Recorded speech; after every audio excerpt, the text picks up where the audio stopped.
அஸ்ஸலாமு அலைக்கும் வரஹ்மத்துல்லாஹி வபரகாத்துஹு. Welcome to Tamil Islamic remedy. நபிகள் நாயகம் ஸல்லல்லாஹு அலைஹி வஸல்லம் கூறினார்கள், சொர்க்கத்தில் இருந்து வந்த ஒரு பழத்தை நான் குறிப்பிட வேண்டியிருந்தால் நிச்சயமாக நான் அத்திப்பழத்தை சொல்லுவேன். ஏனென்றால் சுவனத்தில் உள்ள பழங்களுக்குள் விதைகள் இருக்காது. இந்த பழத்தை அருந்துங்கள். ஏனென்றால் இந்த பழங்களை சாப்பிடுவதால் கீழ்வாதம் மற்றும் மூல நோயை குணமாக்க உதவி செய்கிறது என்று கூறினார்கள். அது மட்டும் இல்லாம அல்லாஹு தஆலாவே இந்த பழத்தை வச்சு சத்தியம் செஞ்சிருக்காங்க. இனி அத்திப்பழத்துல இருக்கிற 8 முக்கியமான நன்மைகளை பத்தி நம்ம இப்போ பார்க்கலாம். 1.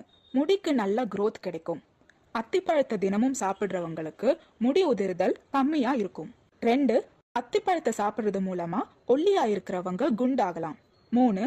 அத்திப்பழத்தை சாப்பிடுறது மூலமா வாய் துர்நாற்றம் இருக்காது. 4. அத்திப்பழத்தை தொடர்ந்து சாப்பிட்றவங்களுக்கு ஸ்ட்ரோக் வராது. ஸ்ட்ரோக்ன்றது பக்கவாதம். 5. அத்திப்பழத்தை சாப்பிடுறது மூலமா இரத்த சோகை இருக்காது. அத்திப்பழத்துல அயன் கண்டென்ட் அதிகமா இருக்கிறதுனால இரத்த உற்பத்தியும் அதிகமாகும். 6. மூல நோயை முழுவதுமா குணப்படுத்தும். 7. சிறுநீர்ல வர கற்களை நீக்கவும் அதை கரைக்கவும் அத்திப்பழம் ரொம்பவே உபயோகப்பிரதமா இருக்கும். 7. சிறுநீர்ல வர கற்களை முழுவதுமா கரைக்கும். 8.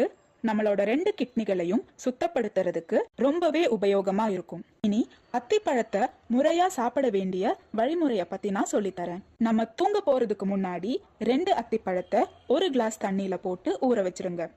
அடுத்த நாள் காலையில எந்திரிச்சு அந்த தண்ணிய வெறும் வயிற்றுல குடிச்சு அதுக்கப்புறமா அந்த அத்திப்பழத்தை சாப்பிடுங்க. இப்படி நீங்க சாப்பிடுறது மூலமா உங்களுக்கு இந்த எல்லா பயன்களும் அத்திப்பழம் நிச்சயமா கொடுக்கும்.